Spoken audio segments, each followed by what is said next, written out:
The Strokes, the band that influenced your favorite modern rock band. And if not, they certainly opened the door for them to achieve some level of fame. You see, their debut Is This It became the modern rock staple, and introduced the template for a new era of guitar-based music. But after 3 records, frontman Julian Casablancas and the band couldn't settle on the group's musical direction. The frontman would venture off and try his hand at a solo release. But when the group came back together for Angles, things would never be the same. Inter-band conflicts brewed, and that record, as great as a lot of it is, wound up a bit disjointed. And Come Down Machine would be an even messier affair, with the band refusing to tour and even promote that record. It was clear something needed to change, and each member would begin venturing off into new projects. So when Julian Casablancas wanted to do something significantly different, he started the Voidz.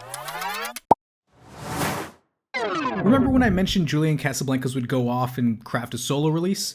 Well, when he decided to tour that record, he ended up enlisting the live band The 6-6 to support him on that tour. He would steal away the live group's keyboardist Jeff Kite, drummer Alex Karapetis, and mutual friend Jake Berkovici to aid in recording a track for a French fashion campaign.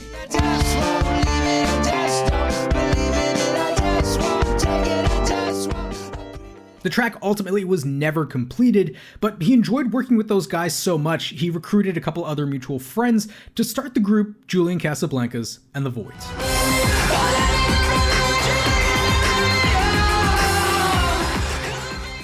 Julian and the Voidz immediately began working on Tyranny following the release of the Strokes' Come Down Machine, and their psychedelic synth-punk debut was a fairly large step away from what the Strokes sounded like. Julian had always been interested in the evolution of music, discovering new genres, and had wanted to push the Strokes' sound into a weirder direction since about their 3rd record. It's an urge that he'd even suppress on his solo debut, not wanting to isolate any of his listeners. But on Tyranny, Julian and his friends are holding absolutely nothing back. Experimental, dark, and noisy. The album is beautifully arranged chaos.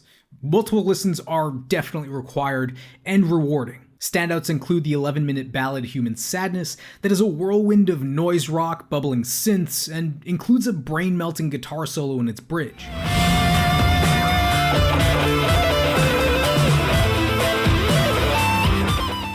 You've also got Father Electricity, with its Afrobeat rhythms and stylings, but completely distorted in the band's own unique way.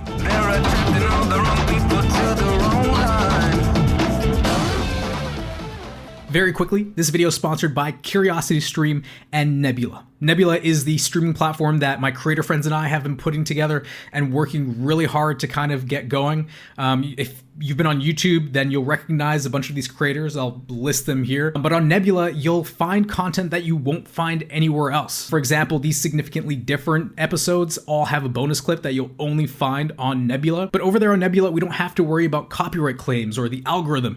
And more importantly, you don't have to worry about watching an ad every 5 minutes. And whatever you do watch directly contributes towards those creators that you already love. And to make things more enticing, we've partnered with CuriosityStream. It's a streaming platform that was launched by the founder of the Discovery Channel, so over there you're going to find tons of quality content, some great documentaries. One of my favorite is David Attenborough's Light on Earth. It's just a visual masterpiece. There's thousands of quality documentaries over there, and you can get CuriosityStream and Nebula for less than $15 a year. So head to the link in the description, use the promo code MIDDLE8, and you'll get yourself 26% off an annual plan. All right, let's get back to the Voidz. You would hear some of the influence the Voidz had on Julian when he'd returned to the Strokes for their 2016 EP, Future Present Past.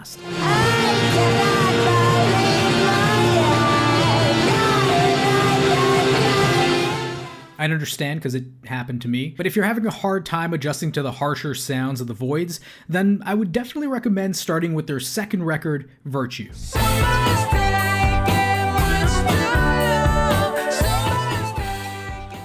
Much more approachable, brighter, and even more varied, their sophomore record is just flat out impressive. Even at 15 tracks long, you'll almost never encounter a lackluster tune. These songs are definitely a little odd, but they're some of the most fun and creative quote-unquote rock songs I think I've ever heard. Songs merge garage rock, alternative dance, neo-psych, synth punk, glam metal, R&B, and everything in between. Like, what do you call this?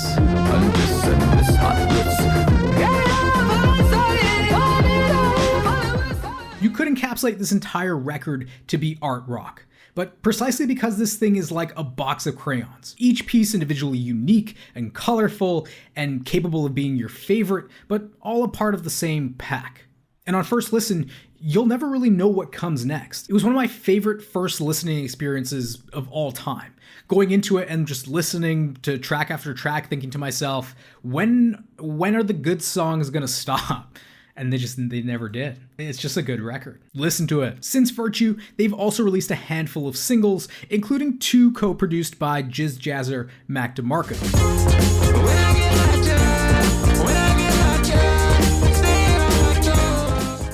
Some of their most bouncy and pop-leaning tracks thus far, still very much the Voidz, still very much weird, but has me super excited for the direction that they take next. The Strokes would team up for The New Abnormal in 2020 and deliver their best album since Room on Fire. I'm sorry, it's their best album since Room on Fire. Sometimes it's their best record for me. I think Julian allowing himself the space to get his odd and creative ideas out is exactly what he needed to be able to return to the Strokes and collaborate with those old friends of his again. And thankfully, the Strokes and the Voidz both appear to be primary projects for the frontman. The Strokes for enjoyable indie rock tracks with mass appeal, and the Voidz for when Julian Casablancas is itching to do something significantly different. But don't take my word for it.